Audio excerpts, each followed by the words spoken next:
오늘 말씀은 데살로니가 후서 2장 1절에서 12절 말씀을 본문 삼아서 주의 날에 대한 오해 금지와 불법의 사람의 출현과 심판에 대해 심판이라는 주제를 가지고 같이 은혜 나누는 시간 갖도록 하겠습니다. 우리가 이제 데살로니가 후서를 기록한 목적은 데살로니가 전서에 대한 오해를 전서를 받고 이 데살로니가 교인들이 예수님의 재림이 임박했다. 그래서 현실 생활을 도외시하는 이런 어떤 오해를 풀어주기 위해서 이 기록을 한 것입니다. 그리고 이제 성도들의 어떤 격려 차원에서 이런 목적으로 기록을 했어요. 그래서 오늘 그 본문의 내용이 예수 그리스도는 금방 온 것이 아니라 이러이러한 일이 있어야만 온다. 이런 얘기를 하는 겁니다. 그 대표적인 것이 이제 그리스도의 강림과 그 앞에 성도들의 모임에 대해서 얘기를 하고 있는데 아무 때나 강림하는 것이 아니라 먼저 배도하는 일이 있고 그 다음에 저 불법의 사람이 나타나서 활동을 해야 된다는 거예요. 그는 하나님의 성전에 앉아서 자기를 보여 하나님이라 하는 존재고 그가 그 불법자는 재림 때 나타날 때까지 하나님께서 막는다고 얘기를 합니다. 그러나 불법의 이 비밀이 활동하지 않는 것은 아니다. 그러나 그가 나타날 때 재림 때 나타나면 예수님께서 강림하심으로 입의 기운으로 강림하심으로 패하심으로 말미암아 심판을 받게 한다. 이런 어떤 내용이 본문의 내용입니다. 그래서 데살로니가 전서의 오해를 씻어주기 위해서 이제 잘못 알고 있는 그들의 오해를 바로잡아주기 위해서 데살로니가 후서를 기록했다. 이런 사실을 우리가 이해를 하시면 좋을 것 같아요. 우리가 이제 1장에서는 이제 핍박과 환난 중에 있는 성도들의 어떤 격려와 그 다음에 환난받는 성도들에게 이제 안식, 그 다음에 중보기도 이런 어떤 내용으로 편지를 썼었죠. 그 다음에 오늘 본문의 내용이 이제 데살로니가 후서를 쓴 가장 중요한 목적 중에 하나입니다. 2장 1절부터 12절까지 읽어보도록 하겠습니다. 시작. 형제들아, 우리가 너희에게 구하는 것은 우리 주 예수 그리스도의 강림하심과 우리가 그 앞에 모임에 관하여 영으로나 또는 말로나 또는 우리에게서 받았다 하는 편지로나 주의 날이 이르렀다고 해서 쉽게 마음이 흔들리거나 두려워하거나 하지 않다는 것이라. 누가 어떻게 하여도 너희가 미혹하지 말라.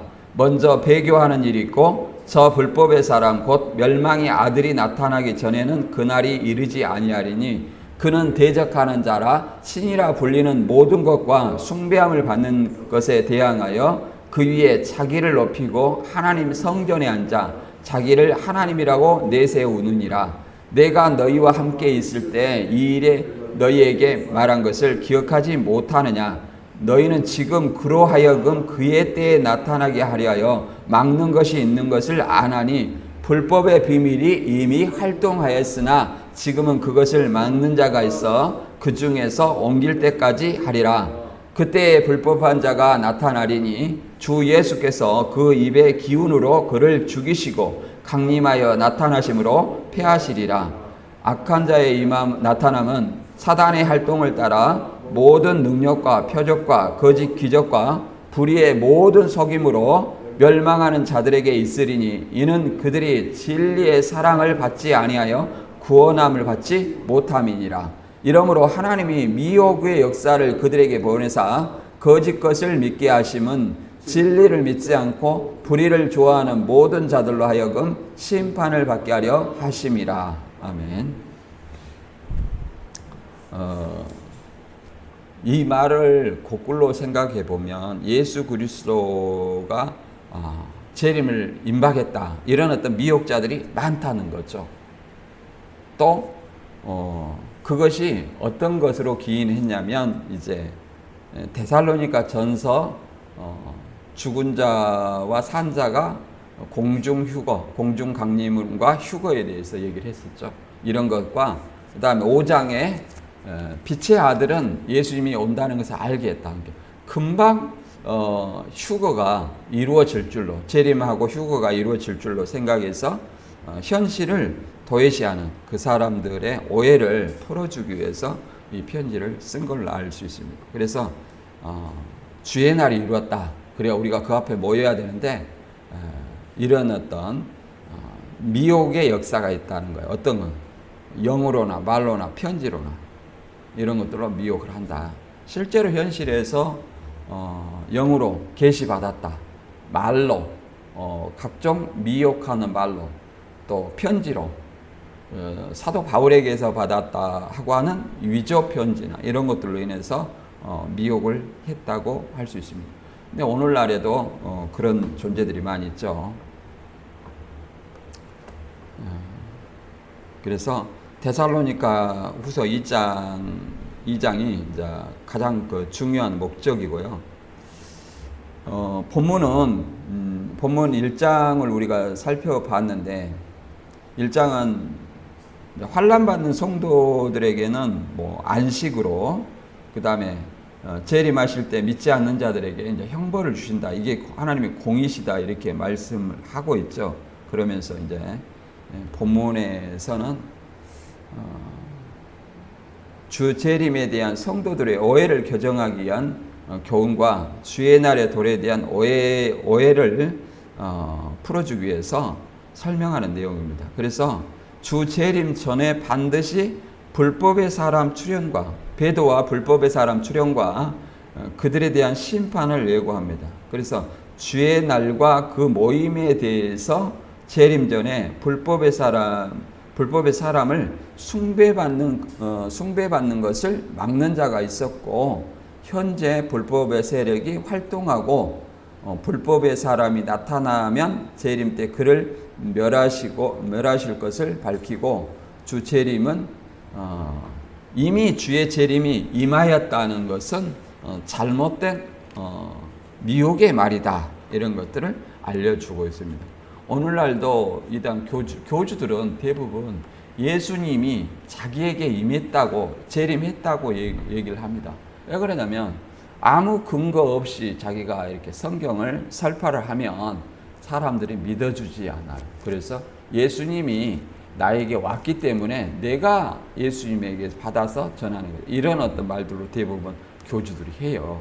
그래서 오늘날이나 그 당시에나 뭐 좀 약간의 차이가 있을 뿐 거의 이 미혹자들의 역사가 시대마다 있다. 특별한 것은 불법의 비밀이 곧 사단의 활동들이 있으나 여기서 말하는 그 초대교회도 적그리스도 있었어요. 그러나 재림 때 임할 적그리스도는 그 적그리스도가 나타나야만 예수님이 재림함으로 말미암아 그걸 패하시고 뭐한다? 강림하신다. 이렇게 얘기를 하고 있습니다. 이걸 순서를 얘기를 하는 거죠. 먼저 재림과 성도의 모임에 대해서 재림 때 성도의 모임은 우리가 모이고자 해서 모이는 건 아니에요. 그렇죠? 휴거이기 때문에 끌어올림 받아서 모이는 거죠. 2장 1절에 보면 형제들아 우리가 너희에게 구하는 것은 우리 주 예수 그리스도의 강림하심과 그 앞에 모임에 관하여. 예수님 강림하면 공중 강림이죠. 그렇죠? 공중 강림하시면 그 앞에 모임이 어떻게 이루어집니까? 휴거로 이루어져요. 우리가 데살로니가 4장 16절 17절에 주께서 호령과 천사장의 소리와 하나님의 나팔로 친히 하늘로부터 강림하시리니 그리스도 안에서 죽은 자들이 먼저 일어나고 그 후에 우리 살아남은 자들도 그들과 함께 구름 속으로 끌어올려 공중에서 주를 영접하게 하시리니 그리하여 우리가 항상 주와 함께 있으리라. 어디서 모이는 거예요? 하늘 공중으로 끌어 모이는 거죠. 그 모임에 대해서 얘기하는 거죠. 그러니까 우리가 어떤 특정한 어떤 교주에게 뭐 사람이 왔다 안 왔다 이렇게 해가지고 거기에 모일 필요는 없다는 것을 얘기를 하는 거죠. 그리고 이제 5장 1절부터 뭐 6절 이하까지 보면 여기서 때와 시기에 대해서 얘기를 하면서 뭐라고 얘기합니까? 도적같이 임하는 사람이 있고 도적같이 임하지 못하는 어떤 두 종류의 사람을 얘기를 하고 있죠. 형제들아, 때와 시기에 관하여 너에게 쓸 것이 없으면 주의 날이 밤에 도적같이 이를 줄 너희 자신이 자세히 알기 때문이라. 그들이 평안하다 안전하다 그때에 임신한 여자에게 해산의 고통이 이른 것 같이 멸망이 갑자기 그들에게 이르니 결단코 피하지 못하리라. 이런 존재가 있다는 거예요. 평안하다 안전하다. 그러나 형제들아, 너희는 어둠에 있지 아니함에 그날이 도적같이 너희에게 임하지 못하리니. 그러니까 예수님이 금방 오는 거예요. 뭐처럼? 이 빛의 아들에게는 그 도적같이 임하지 못한다. 그러니까 이 말씀을 오해해서 오히려 주의 날이 빨리 임박해 왔다고 이제 주장하는 겁니다. 누가? 자기들이 빛의 아들이니까 이런 자들이 있었다는 거예요.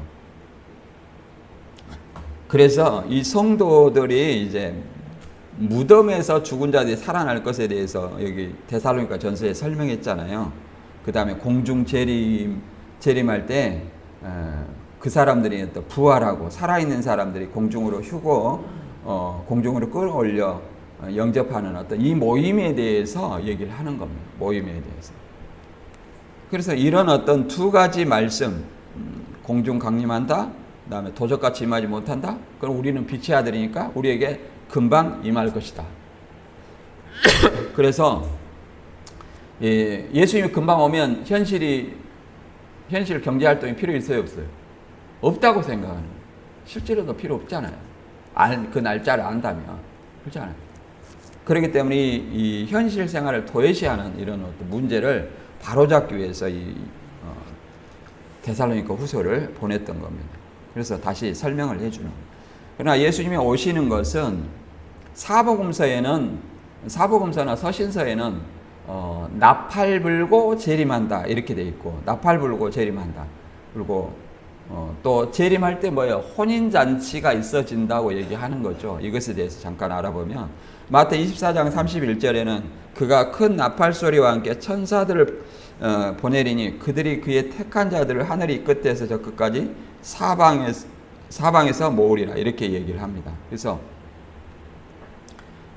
하나님의 어떤 주권적인 능력으로 끌어올리는 거예요.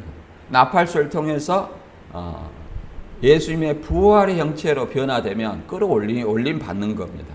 그냥 내가 어디 특정한 장소, 예수님은 특정한 장소에 오지 않아요. 그렇죠? 예수님 올 때 혼인잔치는 세대주의는 이렇게 계시록 4장에서 올라가 가지고 19장에서 다시 내려와요. 그러니까 예수 이중 재림이죠. 4장에서 공중 재림, 계시록 19장에서 재림, 이 땅의 지상 재림 이렇게 이중 재림을 얘기합니다. 그리고 4장부터 19장까지 이제 7년 환란이 있어요. 7년 환란, 지상에는 7년 환란이 있고 교회는 올라가서 하늘에서 혼인잔치를 한다고 얘기를 하는 겁니다. 이제 우리는 그렇게 믿지 않고요. 우리는 예수 그리스도 재림하실 때 뭘 해요? 혼인잔치를 하는 것이죠.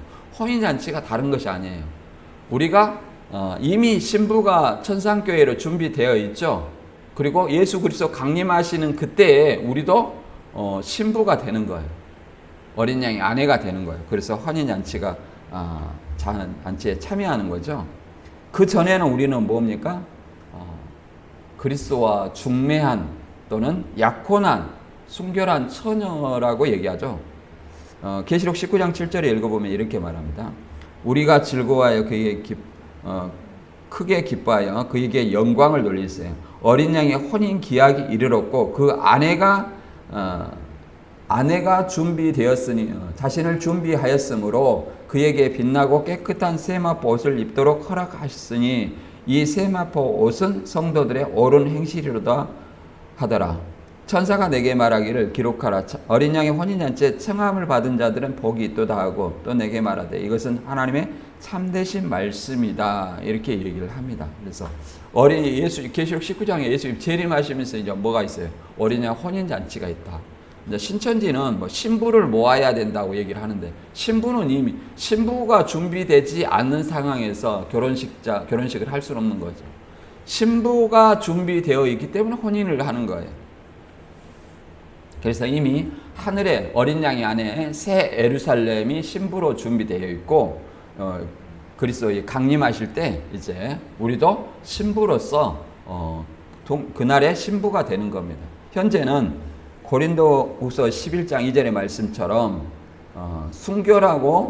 순결한 처녀로서 한 남편이 그리스도께 드리려고 약혼을 시켰기 때문입니다. 이렇게 말합니다. 순결한 처녀로 그리스도께 약혼을 시켰기 때문입니다. 그러니까 약혼한 처녀라고 얘기하는 거예요. 불신자들은 아무 상관이 없지만 그리스도는 이 예수 그리스도를 믿음을 통해서 새 언약 백성이 되고 또 그리스도의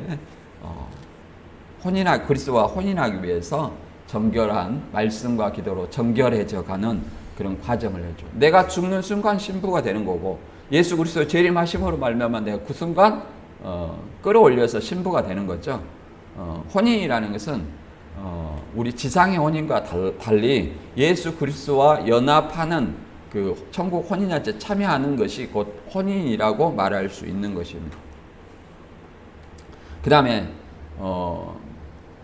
이제 2장에 이제 재림의 미혹과 재림에 대해서 설명하는데 이렇게 말합니다. 2장 2절과 3절에 보면 영으로나 또는 말로나 또는 우리에게서 받았다는 편지로나 주의 날이 이르렀다고 해서 쉽게 마음이 흔들리거나 두려워하거나 하지 말아야 할 것이라. 누가 아무렇게 하여도 너희가 미혹되지 말라. 먼저 배교하는 일이 있고 저 불법의 사람 곧 멸망의 아들이 나타나기 전에는 그날이 이르지 아니하리니. 이 순서가 있다는 거예요. 순서. 배교하는 일이 있고 지금도 뭐 배교하는 일이 있죠. 그리고 멸망의 아들이 나타나야 된다. 여기서 말하는 멸망의 아들은 적그리스도인데 우리가 말하는 어떤 적그리스도하고 좀 차원이 다른 재림 때 나타나는 적그리스도예요. 완전히 모든 것을 장악할 적그리스도라고 얘기를 합니다. 본문에는 아무튼 그렇게 설명되어 있어요. 그래서 이 주의 날에 대해서 영으로, 말로, 그다음 편지로 이런 것들로 미혹하는 사람들이 있었다. 이렇게 얘기를 하는 거죠. 그래서 미혹하지 말라. 왜 그러냐면 사도행전 1장 6절에 보면 이제 예수님이 그 제자들과 함께 승천하기 전에 모였을 때 이스라엘 나라를 회복하심이 이때입니까? 이렇게 물어보는 거예요. 왜 물어볼까요? 예수님의 제자들에게 약속을 했어요. 우리가 모든 것을 버리고 부모나 자식이나 전토를 버리고 이렇게 모든 걸 버리고 주를 쫓아 싸운즉 우리한테 해줄 것이 뭐냐? 이렇게 물어봤어요. 그랬을 때 세상이 새롭게 될 때 마태 19장 28절에 세상이 새롭게 될 때 이스라엘 12 보좌에 앉아 이스라엘 12지파를 심판하리라 다스리리라 이렇게 얘기를 하고 있습니다. 그리고 영생을 상속하겠다 이렇게 약속을 주셨어요. 그러니까 예수님이 부활 후에 모였기 때문에 지금이 이스라엘 나라를 회복해서 우리가 상급받을 때인가 이렇게 물어보는 거예요. 그래서 이스라엘 회복이라는 것은 예수님이 재림해가지고 새로운 이스라엘을 창조해가고 그런 것이 아니라 복음을 믿는 그들을 회복된 이스라엘이라고 얘기를 하는 겁니다. 그들을 이스라엘 12지파라고 얘기하는 거예요. 그들과 함께 뭐 하는 거예요? 12지파를 심판하는 거예요. 재림해갖고 다시 그 교주의 말로 이렇게 이스라엘 창조하는 것이 아니라 이 복음으로 된 이스라엘이 이스라엘 12지파라고 얘기를 하는 겁니다. 그때 뭐라고 얘기하냐면 이스라엘 회복의 때는 뭐예요? 예수 재림할 때고 세상이 새롭게 될 때도 뭐예요? 예수 재림할 때예요. 7절에 때와 시기는 아버지께서 자기 권한에 두셨으니 너희 알 바 아니요 이렇게 얘기합니다. 그러니까 때와 시기 예수님의 재림할 때와 시기는 아버지께서 권한을 두셨다. 그러니까 너희 알 필요가 없다. 알 필요가 없다고 얘기하는데 자꾸 안다고 하는 사람들은 잘못된 거죠. 잘못된 거. 그리고 마태 24장 36절에도 우리 많이 알고 있지만 그날과 그때는 아무도 모르고 아들도 모르고 천사도 모르고 오직 아버지만 아시느니라. 그러니까 모든 어떤 그날과 그 시는 아버지한테 권한이 있어요. 아버지는 요한복음 1장 1절의 말씀이다. 이게 아니에요. 요한복음 1장 1절의 말씀은 누구예요? 그리스도를 얘기하는 겁니다. 그리스도. 아버지 권한이 뒀다. 너희는 알 필요 없고 뭐라는 거예요? 성령이 임하면 복음을 전해라. 이렇게 명령을 하셨습니다. 그래서 이런 어떤 주의 날에 이르렀다고 이렇게 미혹하는 존재들을 뭐라고 얘기하냐면 어떤 존재들은 적그리스도 거짓 선지자라고 얘기합니다. 마태 24장 23절에 그때 사람이 너에게 말하되 보라 그리스도가 여기 있다 혹은 저기 있다도 믿지 말라. 거짓 그리스도들과 거짓 선지자들이 일어나 큰 표적과 기사를 보여 할 수만 있으면 택하신 자들도 미혹하리라. 이렇게 말합니다. 이렇게 많은 거짓 그리스도들이 있고 거짓 선지자들이 있다는 거예요. 예를 들어서 세대주의는 이렇게 얘기합니다. 그 스가랴 4장 5절에 보면 14장 4절과 5절에 보면 이런 말이 있어요. 그날에 그의 발이 예루살렘 앞 곧 동쪽 감람산에 서실 것이요 감람산은 그 가운데 그 한가운데로 동서로 갈라져 매우 큰 골짜기가 되어서 절반은 북으로 절반은 남으로 옮겨지고 그 산 골짜기에는 아셀까지 이를지라 너희가 그 산 골짜기로 도망하되 유다 왕 우시야 때에 지진을 피하여 도망하던 것 같이 하리라. 나의 하나님 여호와께서 임하실 것이요 모든 거룩한 자들이 주와 함께 하리라. 이렇게 말하고 있습니다. 이 말을 가지고 예수님은 어디 오신다? 감람산에 온다. 그러니까 감람산에 보면은 뭐가 많아요? 무덤이 많아요. 돌무덤이. 그림 보셨어요? 보면은 이렇게 석관이 있어. 석관. 감람산에 빽빽이 잠깐 석관이. 이 말을 유대인들이 믿었기 때문에 그렇지 않나. 그리고 세대주의는 또 이 말을 믿어서 예수님이 예루살렘 앞에 감람산에 온다. 이걸 문자적으로 보니까 이제 감람산에 올라오면 뭐가 있어야 돼요? 예루살렘이 회복이 돼야 돼요. 예루살렘이 회복이 되면 또 뭐가 있어야 돼요? 예루살렘의 핵심이 성전이 있어야 되죠. 이게 제3성전이 다시 지어져야 된다. 이렇게. 그러면 뭐가 온다? 예수님 재림한다. 이렇게 얘기를 하곤 합니다. 그러나 마태 24 구약이 우선이요, 신약이 우선이요? 신약이 우선이죠. 그러잖아요. 이 말은 감람산은 예루살렘을 공격하기 위해 적들이 대기하던 장소입니다. 대적들이. 그래서 예루살렘이 뭐 한다는 거예요? 그 하나님의 발이 예루살렘 앞 감람산에 선다는 거예요. 서면 어떻게 되는 거예요? 동서로 갈라져 다 도망한다는 거예요. 그러면 예루살렘 앞 감람산에 뭘 심판한다는 거예요? 대적을 심판한다는 거예요. 대적을 심판하기 위한 어떤 상징적으로 이렇게 얘기를 하는 겁니다.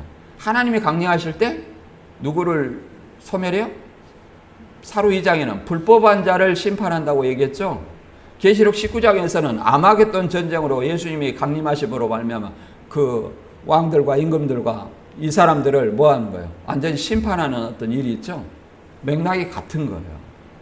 이걸 문자적으로 해석하다 보니까 예수님의 그 19장에 재림하실 때 전 세계 이스라엘이 이제 이스라엘 디아스포라 유대인들이 이스라엘로 모인다 이런 얘기를 하는 겁니다. 그러면 마태 24장 23절에 여기 있다 저기 있다 해도 믿지 말라. 그럼 여기 있다 어디 있다 이렇게 하는 것은 뭐야? 미혹자라고 얘기를 하는 겁니다. 골방에 있다도 나가지 말라, 광야에 있다도 나가지 말라 이렇게도 얘기하잖아요. 그건 뭐야? 그렇게 미혹을 하는 사람들이 있다. 왜 그러냐면 예수님은 그러잖아요. 초림 때는 유대인의 메시아이기 때문에 유대인이 왔어요. 그러나 오늘날은 예수 그리스도는 그러잖아요. 그리스도를 믿는 사람들은 전 세계에 퍼져 있어요.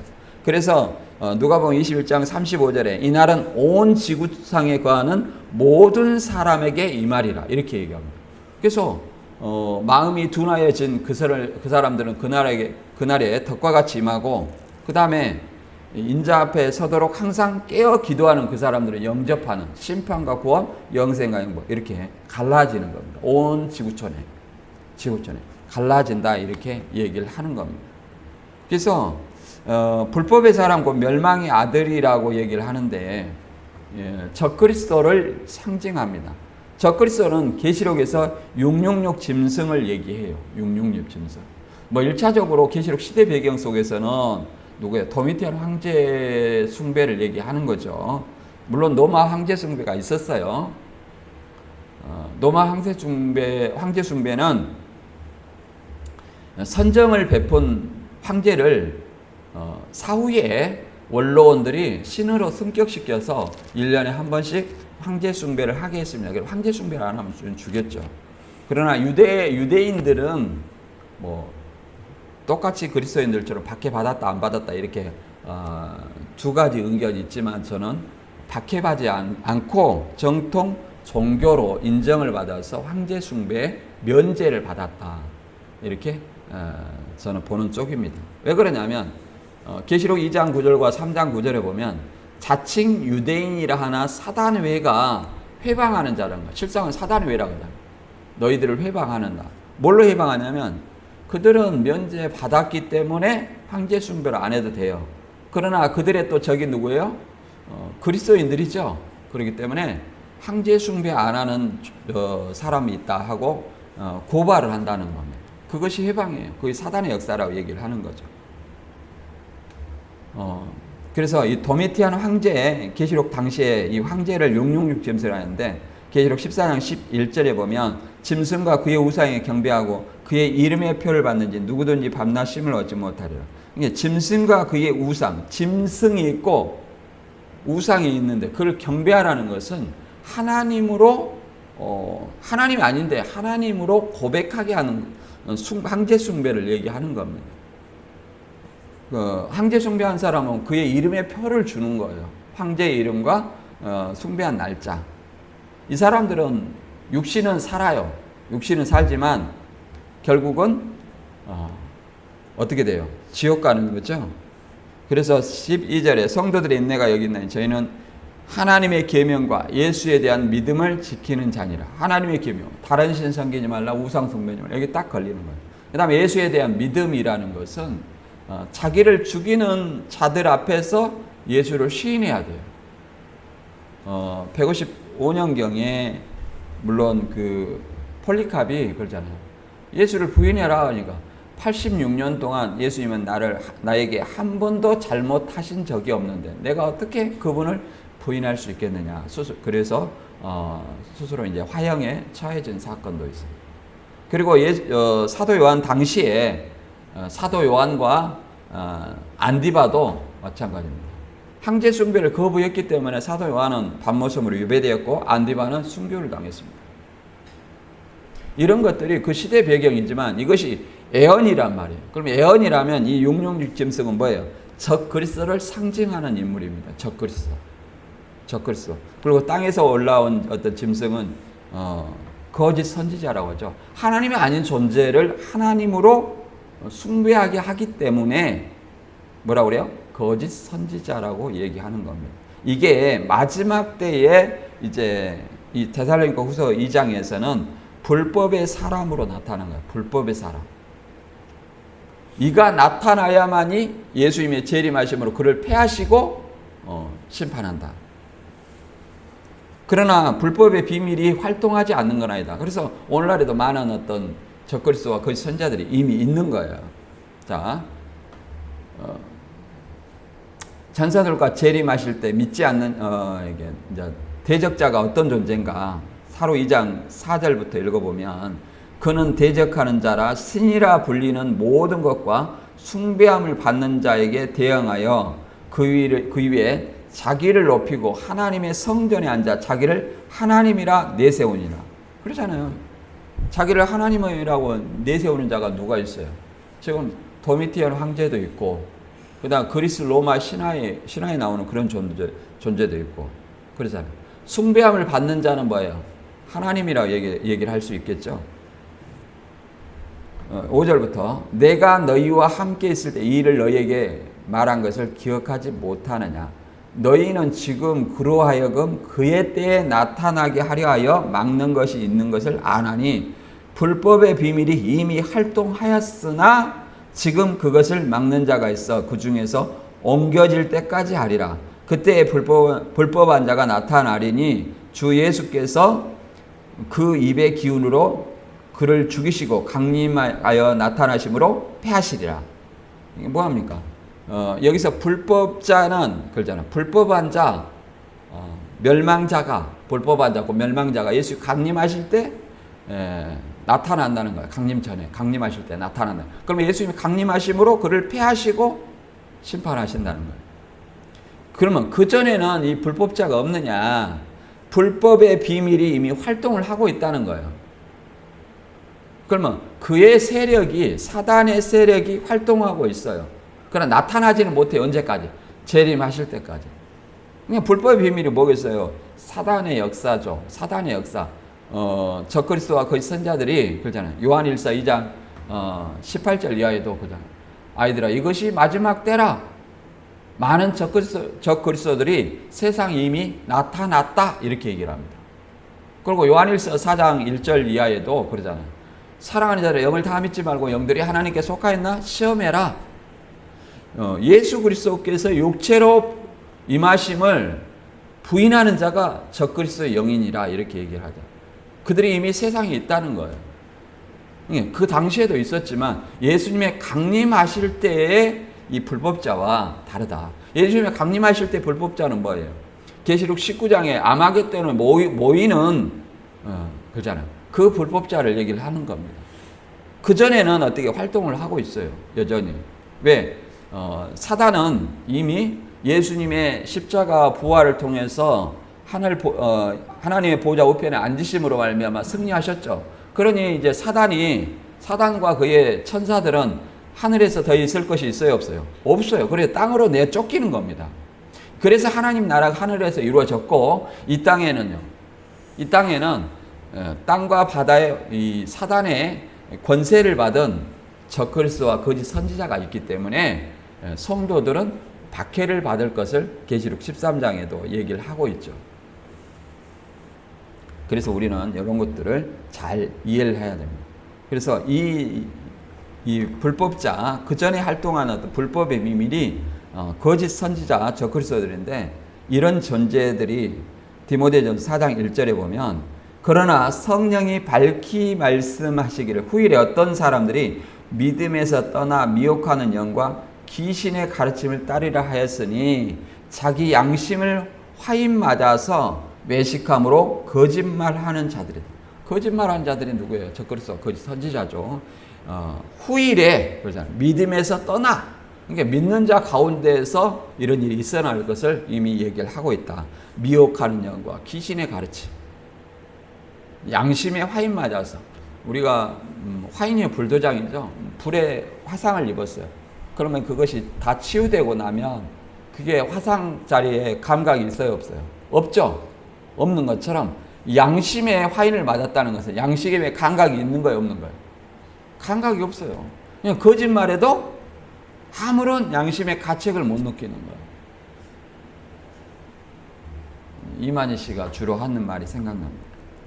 속이는 사람이 잘못이 아니다. 속는 사람이 바보죠? 이렇게 늘 설교를 했어요. 그 안에 있을 때는 저 바벨론 거짓 목자들이 속이고 있는데 그 밑에서 속고 있는 사람들이 참 바보구나 이렇게 생각을 했는데 나와서 생각해 보니까 나는 너희를 속여도 바보가 아니야. 속는 너희들이 바보 아니냐 이런 얘기였던 거. 참 알게 모르게 보이지 않게 자기 합리화를 하고 있었던 것 같아요. 얼마나 뻔뻔한 사람입니까?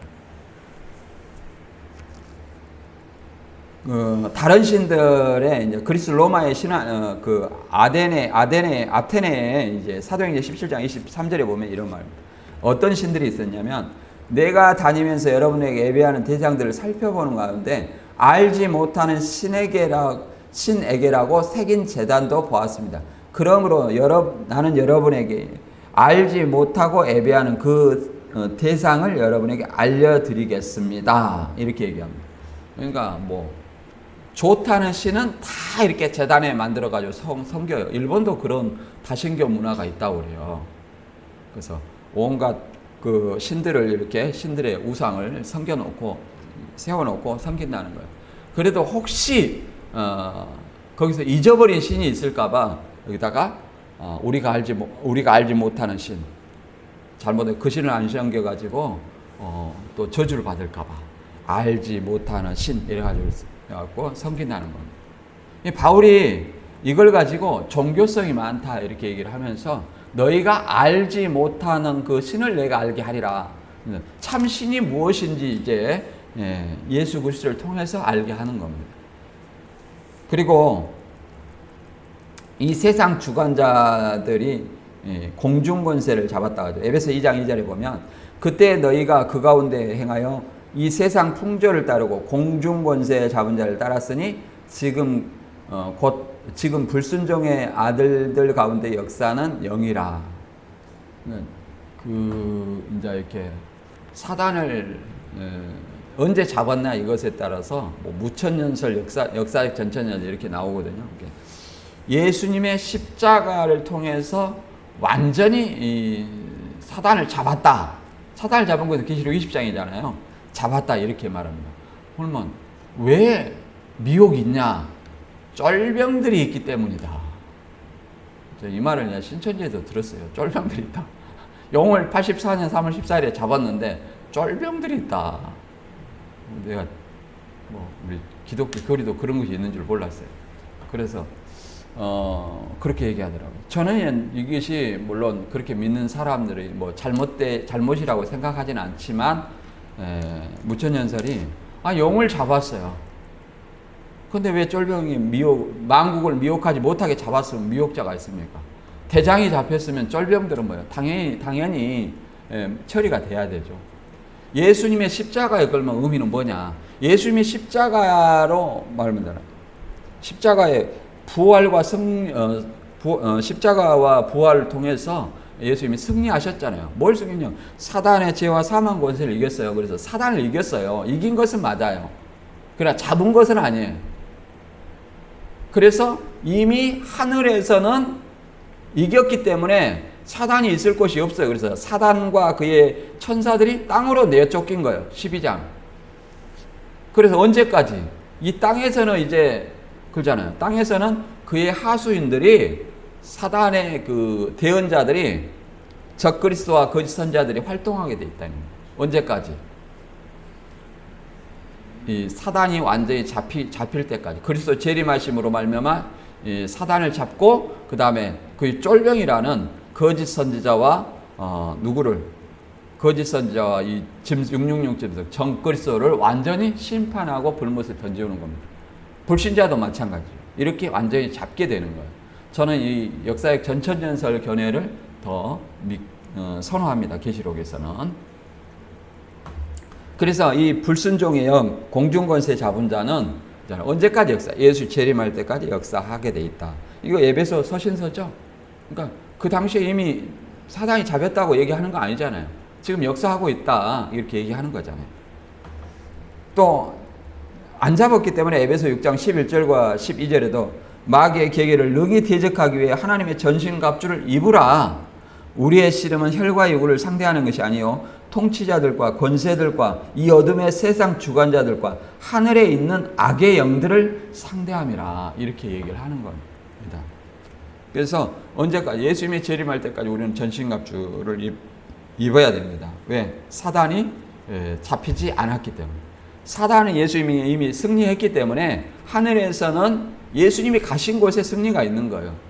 하늘에서 올라가셨기 때문에 하늘에서 이제 사단이 쫓겨났고 예수님이 강림하면 이 땅에 사단이 심판을 받아 불못에 들어가는 거예요. 불신자와 함께. 이게 진정한 승리입니다. 이게 이 땅에 하나님 나라가 이루어지는 거예요. 뭘 통해서? 예수 그리스도 강림을 통해서. 그것이 이제 9절 보면 2장 8절에 그러잖아요. 그때에 불법한 자가 나타나니 주 예수께서 그 입의 기운으로 그를 죽이시고 강림하여 나타나심으로 패하시리라. 이게 계시록 19장의 사건이에요. 백마탄 아마겟돈 심판. 이렇게 볼 수 있습니다. 불법한 자가 나타나는 거예요. 이게 마지막 재림 때 나타나는 그 불법한 자는 우리 일반 어떤 현재 적그리스도와 거짓 선지자와 차원이 다른 그런 존재로 얘기할 수 있습니다. 이렇게 전쟁으로 아마겟돈 전쟁으로 묘사하고 있으나 하나님의 일방적인 심판이에요. 일반적인 심판이다. 그 다음에 사단의 역사에 대해서 얘기를 한번 들어보겠습니다. 사로 2장 9절에 악한 자의 나타남은 사단의 활동을 따라 모든 능력과 표적과 거짓 기적과 불의의 모든 속임으로 멸망하는 자들에게 있으리니 이는 그들이 진리의 사랑을 받지 아니하여 구원함을 받지 못함이라. 이러므로 하나님이 미혹의 역사를 그들에게 보내사 거짓 것을 믿게 하심은 진리를 받지 않고 불의를 좋아하는 모든 자로 하여금 심판을 받게 하려 하심이라. 이렇게 말합니다. 예, 악한 자가 사단이죠. 사단의 활동은 이 악한 자, 이 불법자가 어떻게 역사하냐? 사단의 활동을 따라서 능력, 표적, 기적, 그다음 모든 속임. 이게 사단의 속성은 이거예요. 능력, 표적, 기적, 속임. 이런 것들을 하는 것은 사단의 역사라는 것을 우리는 좀 알아야 돼. 그래서 뭘 사랑을 받지 못하고 진리의 사랑을 받지 못해서 구원을 받지 못한다. 바꿔 말하면 구원은 진리를 믿어야만 구원을 얻는다. 이렇게 말할 수 있습니다. 그러면 하나님은 사도행전에 보면 많은 어떤 그 사도들도 능력을 행했는데 오늘날 그러면 그것이 다 사단의 역사냐 이렇게 말할 수 있겠으나 그런 건 아닙니다. 성령의 그 성경이 완성되기 전까지의 사도들의 역사는 하나님도 이렇게 역사를 합니다. 히브리서 2장 4절에 보면 하나님도 표적들과 기사들과 여러 가지 능력과 및 자기의 뜻을 따라 성령이 나누어 주신 것으로서 그들과 함께 증언하셨느니라. 그러잖아요. 표적들과 기사들과 능력과 자기의 뜻을 따라 하나님의 뜻을 따라 성령에 나누어 준 것. 사단은 악의 영을 통해서 역사를 하지만 이 하나님의 표적과 기사는 성령의 능력으로 통해서 역사한다. 이렇게 얘기를 합니다. 대표적으로 이제 안전병이를 고친 얘기가 나옵니다. 사도행전 14장 8절에 보면 루스드라에 발을 쓰지 못하는 한 사람이 있는데 나면서 걷지 못하게 되어 걸어본 적이 없는 자라. 그러면 안전병이죠. 바울이 말하는 것을 듣거늘 바울을 주목하여 구원받을 만한 믿음이 있는 것을 그에게 있는 것을 보고 큰 소리로 이르되 내 발로 일어서라 하니 그 사람이 일어나 걷는지라. 이렇게 얘기를 합니다. 이게 이 안전병이도 바울의 복음을 듣고 그러잖아요. 바울이 말하는 것을 듣거늘 그러잖아요. 듣고 그에게 바울이 벌쓸 때 이게 그에게 구원받을 만한 믿음이 있는 것을 보고 그를 이렇게 준 거예요. 이적으로 치료해 준 거죠. 성령의 능력으로.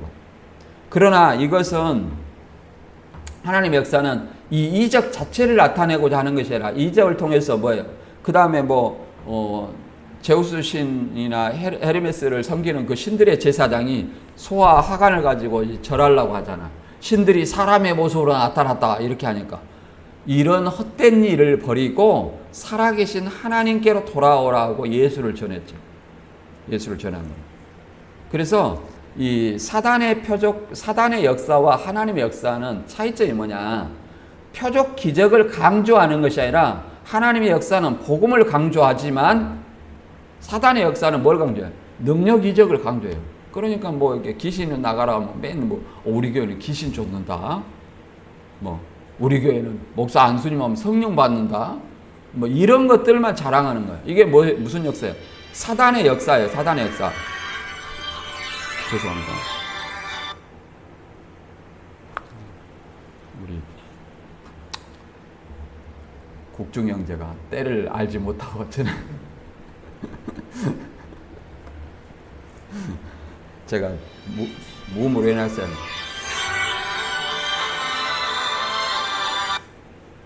죄송합니다.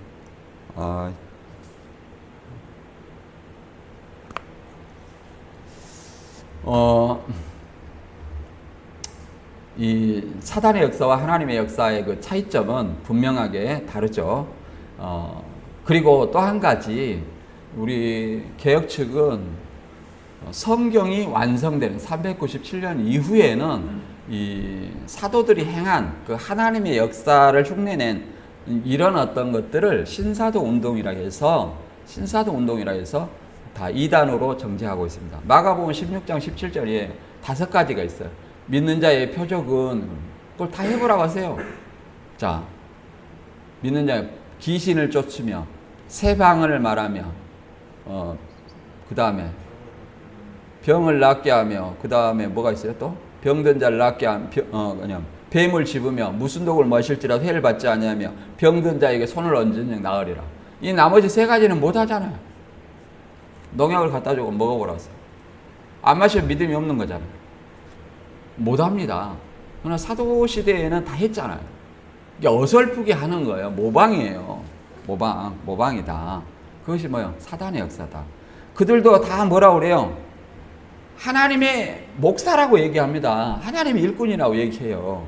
왜 그러냐면 고 11장 4절에 우리가 전하지 않은 다른 예수를 전해도 여러분은 그러한 사람을 잘도 용납합니다. 여러분은 우리에게서 받지 아니한 다른 영을 잘도 받아들이고 우리에게서 받지 아니한 다른 복음을 잘도 받아들입니다. 그러니까 다른 예수. 물론 이 당시의 예수는 영지주의 예수입니다. 이 다른 예수, 그 다음에 다른 복음, 이걸 믿으면 뭐 다른 영이 오는 거예요. 그래서 이런 자들은 계시록 19장 20절에 대표적으로 이 아마겟돈 그 예수님 재림으로 아마겟돈을 심판함으로써 그 리더인 666 짐승과 거짓 선장을 함께 불못에 던지는 일이 있습니다. 그러나 그 짐승은 붙잡혔고 또 그 앞에서 기이한 일을 행하던 거짓 선지자도 그와 함께 붙잡혔습니다. 그는 짐승의 표를 받은 자들과 그 짐승의 우상에 절하는 자들을 이런 기이한 일로 미혹시킨 자입니다. 그 둘은 산채로 유황이 타는 불바다로 던져졌습니다. 이렇게 얘기를 합니다. 그 말은 무슨 말이냐면 그 둘을 얘기하잖아요. 둘은 많은 사람을 대표하는 어떤 숫자예요. 계시록에도 두 증인이 많은 성도들을 대표하는 숫자가 두 증인입니다. 여기서 이 적그리스도와 거짓 선지자를 대표하는 둘이죠. 둘이에요. 이들을 뭐라고 그래요? 미혹자라고 얘기해요. 미혹자. 그래서 사복음서에 적그리스도들과 거짓 선지자들이 나오죠. 여기서 예수님의 재림하심으로 이 불법자를 완전히 심판한다 이렇게 설명하고 있습니다. 그래서 구원은 어떻게 받냐? 진리의 사랑을 받아야 구원받습니다. 고전 15장 2절에도 복음대로 믿어야 구원받는다. 내가 만일 너에게 전한 그 말을 굳게 지키고 헛되이 믿지 아니하였으면 그로 말미암아 구원을 받으리라. 이게 복음대로 믿어야 돼요. 복음대로 믿어야 돼요. 그러니까 성경대로 우리가 지식을 올바로 쌓는 것은 굉장히 중요한 일이다. 왜 그러냐면 우리가 마태 7장 21절 잘 이해를 하고 있을 겁니다. 주여 주여 하는 자가 천국에 다 갈 것이 아니다. 이걸 뭐 신천지에서 하니까 이단들이 많이 하니까 그거하고 다르네 뭐 이렇게 얘기하는데 똑같은 말이에요. 예수 믿는 사람들한테 하는 얘기예요. 그거는 사람들은 예수를 안 믿는 사람이 이 말을 도용해서 하는 거고 다만 아버지의 뜻대로 행하는 자에 들어가리라. 그날에 많은 사람이 우리가 예수님 앞에 나와서 그러잖아요. 예수님의 심판 날에 우리가 주의 이름으로 선지자 노릇했고 주의 이름으로 귀신을 쫓아냈고 주의 이름으로 많은 권능을 행했습니다. 이렇게 자랑하지만 결국은 그들에게 예수님은 뭐라고 하냐면 불법을 행하는 자들은 내게서 떠나가라 이렇게 얘기를 한다는 겁니다. 그래서 불법자가 되는 거예요. 불법자. 그래서 자 여러분이 오늘 말씀 다시 한번 새기고 주 재림의 시기는 알 수 있어요, 없어요? 없다. 그 당시에 이제 오해했던 사람들, 임박한 재림으로 오해해서 현실을 도외시하는 그들에게 데살로니가후서를 이렇게 썼는데, 먼저 재림은 배도하는 일을, 교회를 떠나고 이단으로 넘어가는 그런 일들이 많이 있다. 이게 배교예요. 배도고 배교예요. 뭐 유재열이 배도 이게 아니고, 그 다음에 불법의 사람은 자신을 하나님이라 하는 존재라는 거예요. 이 존재가 재림 전에 나타나야만이 예수님께서 재림하심으로 그를 심판하시고 심판하신다 이렇게 얘기합니다. 그 존재, 그 재림하시기 전에 직전에 나타나는 그 불법자다.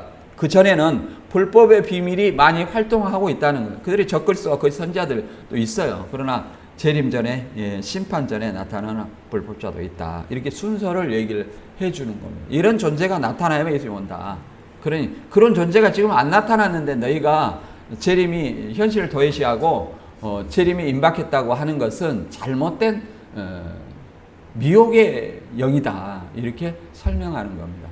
오늘 말씀을 잘 새기고 올바른 어떤 재림관으로 재림을 사모하는 저와 여러분이 되시길 주님의 이름으로 축원합니다.